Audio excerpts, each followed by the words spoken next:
ભોજ રાજા બીજે દિવસે પવિત્ર થઈને સિંહાસન ઉપર બેસવા જાય છે, ત્યાં સિંહાસનમાંથી સ્વરૂપવતી વનિતા નામની પુતળી બહાર આવી અને બોલી ઉઠી, સબુર રાજન સિંહાસન ઉપર બેસતા નહીં. જેણે વિક્રમ રાજા જેવા સાહસ અને ઉદારતા બતાવી હોય તેને જ બેસવાનો અધિકાર છે. ભોજ રાજા કહે, વિક્રમ રાજાએ કેવી રીતે નામના મેળવી તે મને કહો. તો વનિતા પુતળીએ ભોજ રાજાને સંભળાવવા માટે ગંધર્વ સેનની વાર્તા શરૂ કરી. એક વખત સ્વર્ગલોકમાં ઇન્દ્ર રાજા દરબાર ભરીને બેઠા હતા. એવામાં મોહિની નામે અપ્સરાએ નૃત્ય કરવાની ઈચ્છા વ્યક્ત કરી. ઇન્દ્ર રાજાના આદેશથી તેણીએ એવું સુંદર ભાવવાહી નૃત્ય કર્યું કે બધા મુગ્ધ બની ગયા. ઇન્દ્ર રાજાએ કૈલાસમાં મહાદેવને પ્રસન્ન કરવા માટે આ અપ્સરાને કૈલાસ જવાનો આદેશ આપ્યો. અપ્સરા ઇન્દ્ર દરબારમાંથી નીકળીને થોડે દૂર ગઈ તો ઇન્દ્ર રાજાનો પુત્ર તેને બળજબરીથી પોતાના આવાસમાં લઈ ગયો. અપ્સરાના કાલાવાલા તેણે ગણકાર્યા નહીં. આમ અપ્સરા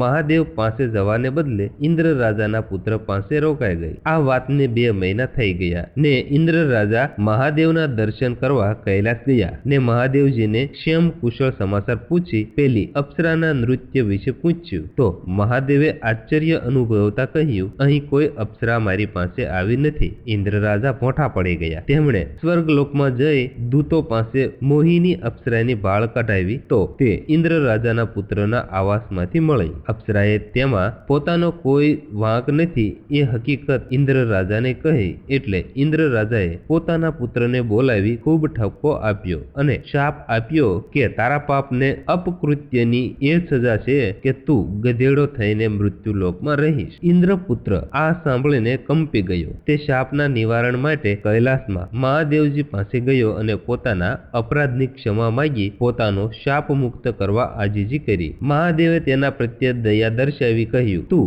દિવસમાં ગધેડા સ્વરૂપે રહીશ, પરંતુ રાત પડતા દેવાંશી સ્વરૂપનો બની જઈશ. તારા લગ્ન એક રાજકુંવરી સાથે થશે, તેનાથી તને પુત્ર પ્રાપ્તિ થશે. થોડા સમય બાદ તારા ગધેડાના કોળિયાને કોઈ બાળી મૂકશે. તે પછી તું સંપૂર્ણ શાપ મુક્ત બનીશ અને સ્વર્ગલોકમાં આવી શકીશ. ત્યારબાદ ઇન્દ્રપુત્ર સ્તંભ તીર્થ નામે એક નગરમાં એક કુંભારને ત્યાં ગધેડા સ્વરૂપે અવતર્યો. એક રાતના કુંભાર માટીના ઠામ ઘડતો હતો ત્યારે તેણે આ ગધેડાને મનુષ્યની જેમ બોલતો સાંભળ્યો. હે પ્રજાપતિ, સવારના તું નગરના રાજા પાસે જઈને કહેજે કે હે રાજન, તમારી કુંવરીને મારા ગધેડા સાથે પરણાવજો. જો એમ નહીં કરો તો તમારું રાજ્ય તારાજ થઈ જશે. કુંભારે આ સાંભળ્યું ને તે ગભરાયો. આવું કહે તો રાજા તેને મારી નાખશે. છતાં સવાર પડતા હિંમત કરીને તે મહેલે રાજા પાસે ગયો અને હાથ જોડીને કહેવા લાગ્યો, મહારાજ, અવિવેક માટે ક્ષમા કરજો. મારે ત્યાં એક બોલતો ગધેડો છે અને તે આપની કુંવરીને પરણવા માંગે છે. તેણે એવું પણ કહ્યું કે જો રાજા મારી માંગણીનો અસ્વીકાર કરશે તો આખું રાજ્ય ખેદાન મેદાન થઈ જશે. રાજાના માન્યમાં આ વાત આવી નહીં અને હાસા ખોટાની પરીક્ષા કરવા વિચાર્યું. તેણે કુંભારને રજા આપી પછી પ્રધાનને બોલાવી સર્વ હકીકત કહી. તે રાતના રાજા અને પ્રધાન ગુપ્તપણે પેલા કુંભારના ઝૂંપડા પાસે ગયા ને ઝાડના થડની ઓથે ઉભા રહ્યા. ત્યાં તો પેલો ગધેડો બોલવા લાગ્યો, હે રાજા, તમે પ્રધાનને લઈ અહીં મારું પારખું કરવા આવ્યા છો. ભલે, તમારો આદર કરું છું. મારી આપને નમ્ર વિનંતી છે કે તમારી કુંવરીને મારી સાથે પરણાવી દો. જો તમે તેમ નહીં કરો તો તમારા રાજ્ય ઉપર આફત આવશે. રાજા અને પ્રધાન વિચારવા લાગ્યા કે આ કોઈ દેવી આત્મા છે અને તે કોઈ કારણસર ગંધર્વ સ્વરૂપમાં છે, માટે તેની ચમત્કારિક શક્તિની ખાતરી કરી પછી વિચારીએ. આમ નક્કી કરી રાજાએ ગધેડાને કહ્યું, હે ગંધર્વરાજ, તમે જાણો છો કે પશુ સાથે મનુષ્યનો સંબંધ ન થઈ શકે, તે અયોગ્ય ગણાય. છતાં તમે તમારી શક્તિનો પરચો બતાવો તો હું જરૂર મારી કુંવરીને તમારી સાથે પરણાવીશ. આમ કહી રાજાએ પોતાના નગરની ચારે બાજુ ત્રાંબાનો કોટ અને ચાંદીના દરવાજા કરી આપવા ગધેડાને કહ્યું. ગધેડાએ હા કહી રાજા અને પ્રધાન આશ્ચર્ય અનુભવતા પોતપોતાના આવેશે જઈને સૂઈ ગયા. આ બાજુ કુંભારને ત્યાં ગધેડા સ્વરૂપે રહેલા ઇન્દ્રકુમારે સ્તુતિ કરીને ભગવાન વિશ્વકર્માને બોલાવ્યા અને નમ્રપણે પોતાની હકીકત કહી. વિશ્વકર્માને રચના કરતા વારસી તેમણે સંકલ્પ કર્યો તે સાથે જ નગરને ફરતો કલાત્મક ત્રાંબાનો પોતાનો કોટ બની ગયો અને 4 દિશામાં કોટને 4 ચાંદીના દરવાજા બની ગયા. રાજાએ આ પરચો જોયો ને તેણે વચન મુજબ પોતાની કુંવરીને ગંધર્વરાજ સાથે પરણાવી અને રહેવા માટે એક જુદો મહેલ કાઢી આપ્યો. કુંવરી શાણી અને સમજુ હતી, તેથી તેણે પશુ સાથે લગ્ન કર્યા હતા. કુંવરીને 2 સખીઓ હતી, તે પણ પોતાની સખી કુંવરીને સાથ આપવા ગંધર્વરાજ સાથે પરણી. ત્રણેય ગધેડા સાથે મહેલમાં રહી દિવસો વિતાવા લાગી. ગંધર્વરાજ દિવસે પશુ સ્વરૂપે રહેતો અને રાત પડતા જ પોતાના દેવાંશી સ્વરૂપમાં આવી જતો હતો. તે ત્રણેય પત્નીઓ સાથે આનંદ વિનોદ કરી રાત પસાર કરતો હતો. એક દિવસ કુંવરીની માતા રાણી એકાએક કુંવરીની ખબર કાઢવા તે મહેલે આવી અને કુંવરીનું ખીલેલું જોબન અને ખુશખુશાલ શહેરો જોઈ અચંબામાં પડી ગઈ. તેને શંકા ગઈ કે કુંવરી બદચાલની છે. તેથી કુંવરીને પૂછ્યું તો કુંવરીએ ગંધર્વરાજની બધી હકીકત સવિસ્તાર કહી, પણ રાણીને વિશ્વાસ પડ્યો નહીં. તેથી કુંવરીએ તેને એક ખંડમાં છુપાવી રાખી. સંધ્યાકાળ પછી ગધેડાનું સ્વરૂપ પલટાયું, તેનું ખોળિયું પડ્યું રહ્યું અને તે દેવાંશી પુરુષ બની ગયો. પછી તે કુંવરી પાસે જઈ વાતો કરવા લાગ્યો. રાણી ચતુર હતી, તેણે પેલું ગધેડાનું ખોળિયું બાળી નાખ્યું. તે સાથે જ દેવાંશી પુરુષના શરીરને જાળ લાગી. તેણે કુંવરીને કહ્યું, મારું ખોળિયું કોઈએ બાળી નાખ્યું છે. હવે મારાથી અહીં રહી શકાશે નહીં, કારણ કે તે થોડા સમયમાં આ આખા નગરનો નાશ થઈ જશે. હવે તમે ત્રણે જણી અહીંથી ગમે ત્યાં ભાગી જાઓ. તમે સગર્ભા છો અને થોડા જ દિવસમાં પુત્રવતી બનશો. દેવાંશી પુરુષની ત્રણે પત્નીઓ પહેરે લુગડે ત્યાંથી બહાર નીકળી જંગલના માર્ગે જવા લાગી અને જેવો દેવાંશી પુરુષ અંત ધ્યાન થયો કે તરત જ નગર ઉપર કુદરતનો કોપ ઉતર્યો. પવન અને વરસાદના તોફાનોથી ગભરાઈને જેઓ ભાગી છૂટ્યા તે બચ્યા અને બાકીના મરી ગયા. જોત જોતમાં આખું નગર ખંડેર બની ગયું. આગળ જતા તે જગ્યાએ ખંભાત નગર વસ્યું. ભાગી છૂટેલી કુંવરી તેની 2 સખીઓ સાથે એક ઋષિના આશ્રમમાં રહી. સમય જતા ત્રણેયને એક પુત્ર જન્મ્યો. ઋષિએ કુંવરીના પુત્રનું નામ વિક્રમ રાખ્યું અને બીજી 2 જણીના પુત્રોનું નામ પ્રભવ અને ભરથરી રાખ્યું. એક દિવસ ઋષિ ધ્યાનમાં બેઠા અને ત્રણેય છોકરાનું ભાગ્ય જોયું. તેમણે ત્રણેય સ્ત્રીઓના આગળ જાહેર કર્યું કે વિક્રમ છે તે પરદુખ ભંજન પરાક્રમી રાજા બનશે, પ્રભવ હુનર કળામાં પ્રવીણ બનશે, પશુ પંખીઓની ભાષા સમજી શકશે અને ભરથરીને રાજયોગ છે, માટે તે રાજા બનશે. ત્રણેય છોકરા મોટા થતા ઋષિએ તેમને વિદ્યા કળામાં અને નિશાનબાજીમાં પ્રવીણ બનાવી દીધા. ત્રણેયની માતાઓ હવે બધું દુઃખ ભૂલી ગઈ હતી. છોકરાઓને જોઈ રાજી થતી અને મન વાળતી હતી. એક દિવસ કુંવર પ્રભવ એકલો શિકારે ગયેલો. તે જંગલમાં ભૂલો પડ્યો અને એક વણજારાએ પોતાની પોઠમાં આશ્રય આપ્યો. તેનું નામ ક્ષણવી રાખવામાં આવ્યું. રાત પડતા સુધી પ્રભવ આશ્રમે પાછો ન ફરતા બધા ચિંતા કરવા લાગ્યા. પણ ઋષિને ખાતરી હતી કે પ્રભવ જ્યાં રહેશે ત્યાં કુશળ જ રહેશે. તેમણે પ્રભવની માતાને આશ્વાસન આપ્યું. પ્રભવને વિક્રમ સાથે સારી માયા હતી. આથી વિક્રમ પોતાના ઘોડા પર બેસી પ્રભવને શોધવા જંગલ માર્ગે નીકળી પડ્યો. તેથી પાછળ ભરથરી પણ ઘોડો દોડાવતો પ્રભવની શોધમાં નીકળી પડ્યો. વિક્રમ અને ભરથરી જોગાનું જોગ ઉજ્જૈની નગરીના પાદરમાં વહેતી શ્રીપા નદીના કાંઠે ભેગા થઈ ગયા. એ દિવસે ઉજ્જૈની નગરીમાં સ્વયંવર હતો. આ સ્વયંવર કુંવરીનો નહીં પણ રાજગાદી માટેનો હતો. તે જોવા માટે વિક્રમ અને ભરથરી જ્યાં મંડપ હતો ત્યાં ગયા. મંડપમાં આસનો પર રાજાઓ અને રાજકુંવરો વટથી બેઠા હતા. અંદર એક હાથીણી સૂંઢમાં કળશ લઈને ફરતી હતી. હાથીણી કોણા પર કળશ ઢોળે એ જોવા બધા નગરજનો આતુર બન્યા હતા. મંડપ બહાર માનવ મેદનીમાં વિક્રમ અને ભરથરી ઉભા હતા. પૂછપરછ કરતા તેમણે જાણવા મળ્યું કે ઉજ્જૈની નગરીના રાજા અપુત્ર છે. તેઓ હવે વૃદ્ધ થયા છે. તેથી રાજગાદી કોને સોંપવી તે માટે એમ નક્કી કરવામાં આવ્યું છે કે ગાદી વારસાનો સ્વયંવર રચવો ને જેના પર હાથીણી કળશ ઢોળે તેને રાજા બનાવવો. હાથીણી કળશ ઢોળવા 2 વખત મંડપમાં ફરી પણ કોઈના ઉપર પસંદગી ઢોળી નહીં. હવે ત્રીજી વાર તે રૂમઝૂમતી મંડપની બહાર આવી એટલે ભેગા થયેલા લોકો ગભરાઈને આઘા પાછા થઈ ગયા. માત્ર વિક્રમ અને ભરથરી જરાય ગભરાયા વિના તેમની જગ્યાએ અડગ ઉભા હતા. હાથીણી ધીમે ધીમે ભરથરી પાસે આવીને તેના મસ્તક ઉપર સૂંઢ વડે કળશ ઢોળ્યો. આથી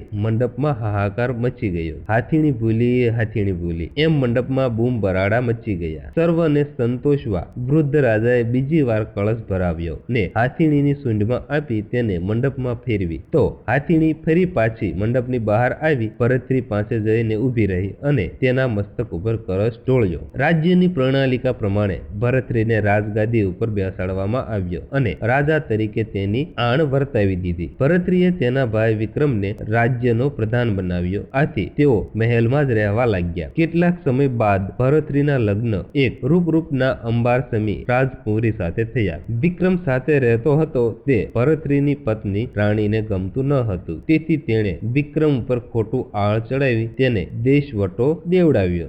વિક્રમ જંગલમાં આથડતો વણઝારાની પોઠ આગળ જઈ ચડ્યો. જે પોઠમાં તેનો ગુમ થયેલો ભાઈ પ્રભવ વેઠ કરતો હતો, પણ તેનું નામ શણવીર રાખેલું હતું. વણઝારાની પોઠે પડાવ નાખ્યો હતો. ત્યાં બધા ટોળે વળીને કોઈ રમત રમતા હતા. વિક્રમ ત્યાં આવીને ઉભો રહ્યો અને રમત જોવા લાગ્યો. તેમાં તેને પ્રભવ જેવો જવાન દેખાયો. તેણે વિચાર્યું, પ્રભવ પશુ પંખીની ભાષા જાણે છે, એટલે આ જવાન જો તે હશે તો તુરંત જ ખબર પડી જશે. રમતમાં રાત પડી ગઈ. સરદારને તેનું ભાન થયું કે તરત જ રમત બંધ કરાવી બધાને સૂઈ જવાનો હુકમ કર્યો ને અજાણ્યા વિક્રમને પણ આજની રાત ત્યાં સૂઈ જવા ભલામણ કરી. રાતના ત્રીજા પ્રહરે શિયાળિયા પોકારવા લાગ્યા. તેનો અવાજ સાંભળી કોઠોનો સરદાર જાગી ગયો. પ્રભવ તેની બાજુમાં જ સૂતો હતો. તેને જગાડી સરદારે કહ્યું, અરે શણવી, આ શિયાળિયા ક્યારના શું પોકારી રહ્યા છે? શણવી એટલે પ્રભવે થોડી વાર અવાજ સાંભળ્યા બાદ કહ્યું, નદીના પૂરમાં એક સુંદરી જેણે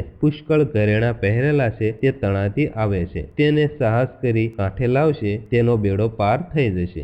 વિક્રમ આ સાંભળતો હતો. તે સમજી ગયો કે શણવી એ જ પ્રભવ છે. સરદારને શિયાળિયાનો કહેવાનો ભાવાર્થ શણવીએ સમજાવ્યો, પણ તે નદીએ પેલી સ્ત્રીને કાઢવા ન ગયો. પરંતુ લાગ જોઈને વિક્રમ ત્યાંથી સટકી ગયો અને પૂરમાં જંપ લાવી આગળ વધવા લાગ્યો. ત્યાં પેલી સ્ત્રીનું શબ તેને અથડાયું. તેણે સાવધાનીથી તે શબને કાંઠે ખેંચી આણ્યું. પછી તેના અંગ ઉપરના તમામ દાગીના ઉતારી તેની એક પોટલી બાંધી શબને કાંઠે પડેલું રહેવા દઈ તે પોઠોના પડાવે જવા નીકળ્યો. રસ્તામાં એક ઝાડ નીચે ખાડો ખોદીને તેણે પેલી ઘરેણાની પોટલી દાટી દીધી. પછી પોતાની જગ્યાએ આવીને સૂઈ ગયો. પોટમાં બધા ઘસઘસાટ ઊંઘતા હતા. થોડી વાર પછી હરણાઓ પોકારવા લાગ્યા. એટલે સરદારે ઝબકીને આંખ ઉગાડીને શણવીને જગાડી પૂછ્યું, અરે શણવી, જોને આ વખતે હરણાઓ શું બોલી રહ્યા છે? શણવીએ થોડી વાર અવાજ સાંભળ્યા બાદ કહ્યું, હવે તણાતા શબને કાંઠે ખેંચી લાવી ઘરેણા ઉતારી લીધા છે. ત્યાં પડેલા એ શબનો આહાર કરીને ઘણા પશુ પંખીઓની ક્ષુધા તૃપ્ત થઈ છે. તે બધાએ પેલા શબ મૂકી જનાર ભાગ્યશાળીને આશીર્વાદ આપ્યા છે કે હે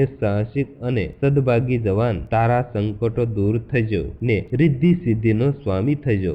જાગતા પડેલા વિક્રમે આ સાંભળ્યું ને તેના હર્ષનો પાર રહ્યો નહીં, કારણ કે તે ભાગ્યશાળી જવાન પોતે જ હતો. ચોથા પ્રહરે ઘુવડ ચિત્કારી કરવા લાગ્યું. એટલે કોઠોના સરદારે શણવીને જગાડીને પૂછ્યું તો શણવીએ કહ્યું, સરદાર, આ તો તમારા માટે માઠા સમાચાર છે. કહે છે કે વણઝારાની પોઠ થોડા સમયમાં આફતમાં મુકાઈ જશે. સરદાર હેરાન પરેશાન થઈ જશે. સરદારે તે વાતને હસવામાં કાઢી અને તે સૂઈ ગયો. શણવી પણ સૂઈ ગયો. માત્ર વિક્રમ જાગતો હતો. તેણે ઘુવડવાળી વાત સાંભળી હતી. કંઈક વિચારીને તે ઉઠીને પેલી દાટેલી દાગીનાની પોટલી કાઢી લાવ્યો. તેણે સોનાના ઘરેણા પોતાની પાસે રાખ્યા અને હીરા મોતી વગેરે ઝવેરાતના આભૂષણો હતા તે પોઠમાં પડેલા અસંખ્ય કોથળાઓમાં એક કોથળામાં છુપાવી દીધા. પછી તે આડો પડ્યો ને ઊંઘી ગયો. સવાર પડતા વણઝારાનો કાફલો આગળ વધ્યો ને માર્ગમાં એક મોટું ગામ આવતા ગામને પાદરે પડાવ નાખ્યો. તેની પાસે જાત જાતનો માલ હતો. તે લેવા ગામના લોકો અને વેપારીઓ પોઠ આગળ જમા થવા લાગ્યા. બરાબર આ લાગ જોઈને વિક્રમે બૂમાબૂમ કરી મૂકી, મને લૂંટી લીધો રે! વણઝારાના સરદારે મારું ઝવેરાત લૂંટી લીધું રે! ત્યાં ભેગા થયેલા લોકોએ વણઝારા સામે જોયું તો તે કહેવા લાગ્યો, આ ગળે પડું લાગે છે. મારી પાસે ઝવેરાત કેવું ને તે વાત કેવી, બંને વધુ રકઝક કરવા લાગ્યા. આ વાત થાણે પહોંચી એટલે થાણેથી સિપાહીઓ દોડી આવ્યા અને વિક્રમ તથા વણઝારાને રાજા પાસે ન્યાય કરાવવા લઈ ગયા. રાજાએ વિક્રમને પૂછ્યું, તારું ઝવેરાત આ વણઝારાએ લૂંટી લીધું તેનો પુરાવો છે કઈ? વિક્રમે કહ્યું, તેણે પોઠમાં એક કોથળામાં છુપાવ્યું છે, તપાસ કરાવો, મળી આવશે. રાજાએ પોઠની જડતી લેવા સિપાહીઓ દોડાવ્યા અને ત્યાંથી એક કોથળામાંથી ઝવેરાત મળી આવ્યું. વણઝારો તો આ જોઈને આભો બની ગયો, કારણ કે તેણે ઝવેરાત જોયું પણ નહોતું. રાજાએ વણજારાને અપરાધી ઠરાવ્યો. પછી વિક્રમને પૂછ્યું, હે જવાન, તું કહે આ વણજારાને તેના અપરાધ બદલ શું સજા કરું? ચતુર વિક્રમે તો આ વણજારાના સકંજામાંથી પ્રભવ એટલે કે શણવીને છોડાવવા માટે આ કરટ રચ્યું હતું. તેણે રાજાને કહ્યું, મહારાજ, જો વણજારો તેના માણસોમાં રહેલો શણવી મને સોંપી દે તો તેને કઈ સજા કરવાની નથી. વળી તેને આ બધું ઝવેરાત બક્ષિસ તરીકે આપી દઈશ. તરત જ એક સિપાહીને કોઠમાં મોકલી શણવીને રાજ દરબારમાં બોલાવ્યો અને તેને વિક્રમને સુપ્રત કરી દીધો. એટલે વિક્રમ ખુશ થઈ પોતે કહ્યા મુજબ બધું ઝવેરાત વણજારાને આપી દીધું. વણજારો હર્ષ પામી રાજાને નમન કરી ત્યાંથી ચાલ્યો ગયો. વિક્રમ અને પ્રભવ એટલે કે શણવી પણ રાજાને નમન કરી રસ્તે પડી ગયા. હજુ સુધી પ્રભવ પોતાના ભાઈ વિક્રમને ઓળખી શક્યો ન હતો. એટલે વિક્રમે આગળ જતા તેને બધી હકીકત કહી પોતાની ઓળખાણ આપી. બંને ભાઈઓ હરખભેર ભેટી પડ્યા ને તેમની આંખમાં હર્ષના આંસુ આવી ગયા. બંને ભાઈઓ ચાલતા ચાલતા ક્ષિપ્રા નદીના કાંઠે આવેલ મસાણ આગળ આવી પહોંચ્યા. ત્યાં બંને એક ઝાડ નીચે જગ્યા સાફ કરી આરામ કરવા લાગ્યા. પ્રભવ થોડી વાર આરામ કર્યો ને તેણે નગરમાં ફરવા જવાની ઈચ્છા થઈ. તેણે વિક્રમને જગાડીને કહ્યું, ભાઈ, તું તારે આરામ કર, હું થોડી વાર નગર ફરીને પાછો આવું છું. વિક્રમ હવે થડને ટેકે બેઠો. તે જે ઝાડ નીચે બેઠો હતો તે સિદ્ધ વડ હતો. આ વડમાં 64 જોગણીઓનો વાસ હતો. હર્ષિદ માતા પણ ત્યાં જ વસતા હતા. હર્ષિદ માતાએ વિક્રમનું પારખું લેવા વિચાર્યું. તેઓ રૂપરૂપવતી સ્ત્રીના સ્વરૂપે ઝાડ નીચે બેઠેલા વિક્રમ પાસે આવી કહેવા લાગ્યા, હે જવાન, મને ઘણા દિવસથી જવાન મનુષ્યનું લોહી પીવા મળ્યું નથી. શું તું મને તારું લોહી પીવા દઈશ? વિક્રમે મ્યાનમાંથી પોતાની તલવાર ખેંચી કાઢી તેને તે સ્ત્રી સમક્ષ ધરતા કહ્યું, આપ તો મને માતા તુલ્ય છો. આપ આપના હાથે જ તલવાર વડે મારા અંગમાં ઘા કરીને જેટલું લોહી પીવું હોય તેટલું પી લો. તમને શાંતિ મળતી હોય તો હું મારા દેહનું સાર્થક થયું માનીશ. મારો દેહ તમને અર્પણ કર્યો. તરત જ હર્ષિદ માતા પોતાના અસલ સ્વરૂપમાં પ્રગટ થઈ વિક્રમના મસ્તકે હાથ મૂકી કહેવા લાગ્યા, હે જવાન, તું પરકાજે બલિદાન દેવા તૈયાર થયો. તે તારી પરોપકાર વૃત્તિ ઉપર હું ખુશ થઈ છું. માટે મારે તારું પારખું લેવું હતું, તે લઈ લીધું. તું મારી કસોટીમાં પાર ઉતર્યો છે. હું તને વરદાન આપું છું કે તારે કોઈ પણ કાર્યમાં મૂંઝાવું પડે, સંકટ સમયે કઈ માર્ગ ન સૂઝે તો મને યાદ કરજે. તરત જ હું અદૃશ્ય સ્વરૂપે તારી પાસે હાજર થઈશ અને તારા કાર્યને પાર પાડીશ. તું હંમેશા ભલાઈના કાર્યો કરતો રહેજે, તો જગતમાં તારી કીર્તિના ડંકા વાગી જશે. આમ કહી હર્ષિદ માતા અંત ધ્યાન થઈ ગયા. વિક્રમ તો અચંબામાં પડી ગયો. તેને લાગ્યું કે મૂંગા પશુઓએ મને જે આશીર્વાદ આપ્યા હતા તે ફળવાની આ નિશાની છે. તેને પોતાનું ભવિષ્ય બહુ ઉજ્જવળ લાગ્યું. કેટલીક વારે નગરમાં ગયેલો પ્રભવ મીઠાઈ લઈને ત્યાં આવી પહોંચ્યો. આજે ઘણા દિવસો બાદ બંને ભાઈઓએ સાથે બેસી પેટ ભરીને મીઠાઈ ખાધી. પ્રભવે નગરમાં ખૂબ વખાણ કર્યા એટલે વિક્રમને પણ ત્યાં જોવાની ઈચ્છા થઈ. બંને ભાઈઓ ત્યાં નગરમાં ગયા અને બજારમાં ફરવા લાગ્યા. લોકોને પૂછપરછ કરતા વિક્રમને જાણવા મળ્યું કે આ નગરનો રાજા નહોતો. રાજા વગરના આ નગરમાં બધો કારોબાર પ્રધાન ચલાવતો હતો.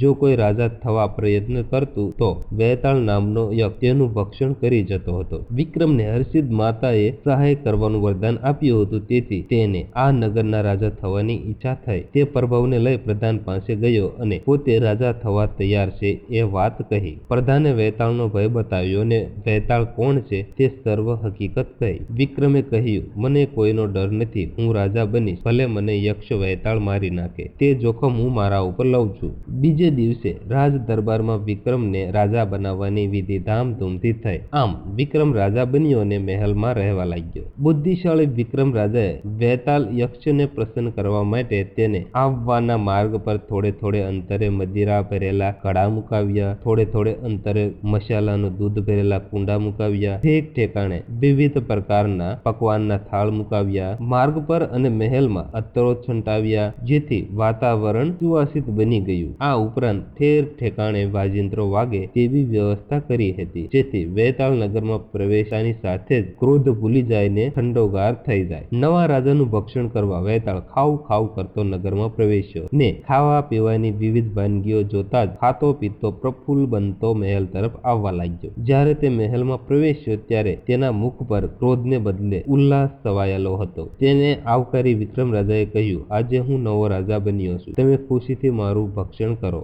મારા દેહથી તમને તૃપ્તિ થશે તો હું મારું અહોભાગ્ય માનીશ. વૈતાળે કહ્યું, હે વિક્રમ રાજા, તારી બુદ્ધિ ચતુરાઈ પર હું મુગ્ધ બન્યો છું, જેથી તને જીવનદાન આપું છું. તે મારો આવો અપૂર્વ સત્કાર કર્યો છે કે જેને હું ક્યારેય ભૂલીશ નહીં. તારા પર હું પ્રસન્ન થયો છું, માટે તારી ઈચ્છામાં આવે તે માંગી લે. વિક્રમે કહ્યું, હે વૈતાલ, તારી શક્તિની મર્યાદા મને જણાવ, જેથી મને ખબર પડે કે તું શા કામ કરી શકે છે. વૈતાળે વિક્રમ રાજાના મનનું સમાધાન કરવા કહ્યું, હે વિક્રમ રાજા, મારું નામ વૈતાળ છે. લોકો મને વીર વૈતાલ કહે છે. હું મારા જેવા બળિયા પર વીરોનો અગ્રેસર છું. હું ધારું ત્યારે સ્વર્ગ, મૃત્યુ અને પાતાળ લોકમાં જઈ શકું છું. હું અદ્રશ્ય સ્વરૂપે સૂક્ષ્મ વસ્તુઓમાં પ્રવેશ કરી શકું છું. હું ધારું એને સ્વર્ગ લોકમાં લઈ જઈ શકું છું, પાતાળ લોકમાં લઈ જઈ શકું છું. હું ધારું તો પળવારમાં પૃથ્વીની પ્રદક્ષિણા કરી શકું છું. ભૂત, ભવિષ્ય અને વર્તમાન એમ ત્રણેય કાળની હકીકત જાણી શકું છું, અને જેના પર હું પ્રસન્ન થાવ છું તેને સંકટ સમયે મદદ કરી ઉગારી લઉં છું. આમ મારી શક્તિની કોઈ મર્યાદા જ નથી.